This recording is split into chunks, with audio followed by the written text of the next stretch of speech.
வாங்க, பச்சரிசி மாவு எடுத்திருக்கேன் 1 கப்பு. இன்றைக்கி தேங்காய் பூரண கொழுக்கட்டை செய்ய போகிறோம். அதுக்காக 1 கப்பு மாவு எடுத்திருக்கேன். இதை அப்படியே ஒரு பாத்திரத்தில் போட்டு நல்லா 1 டம்ளர் தண்ணி கொதிக்க வச்சுருக்கேன். இதுக்கு தேவையான அளவு, இந்த மாவுக்கு தேவையான அளவு உப்பு, கொஞ்சம் டேஸ்ட்டுக்காக சர்க்கரை போட்டுக்கலாம். அது நல்லா கொதிச்சிட்ருக்கு தண்ணி. அதை எடுத்து நல்லா இந்த மாவுக்கு தேவையான அளவு தண்ணி போட்டு அப்படியே 5 நிமிஷம் மூடி வச்சிடலாங்க.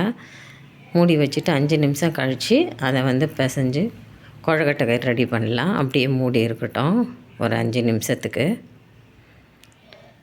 பாருங்கள், மாவு எவ்வளோ சாஃப்டாகிட்டு இருக்குது. இதை நல்லா பிசைந்து கொழுக்கட்டை மாவுக்கு ஒன்று உருட்டி வச்சிடலாம். ஒரு தேங்காய் உடச்சி துருவி சர்க்கரை தேவையான அளவு ஏலக்காய் பவுட்ரு போட்டு அதை அப்படியே பூரணத்துக்காக ரெடி பண்ணி வச்சிடுறேன்.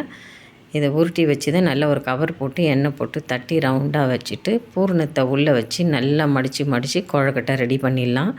கடாயில் தண்ணி வச்சு, ஒரு சொம்பு தண்ணி வச்சு நல்லா இட்லி பாத்திரம் எடுத்து எண்ணெய் தடவி அதை உள்ளே வச்சு மடித்து வச்ச ஒரு கொழுக்கட்டையாக ரெடி பண்ணி வச்சதை அதில் அப்படியே வச்சு வேக வச்சிடலாம். சூப்பராக கொழுக்கட்டை ஒரு 15 நிமிஷம் வேக வச்ச உடனே கொழுக்கட்டை ரெடி ஆகிடுங்க. சூப்பராக டேஸ்டியாக ஹெல்த்தியான தேங்காய் பூரண கொழுக்கட்டை ரெடி ஆகிடும்.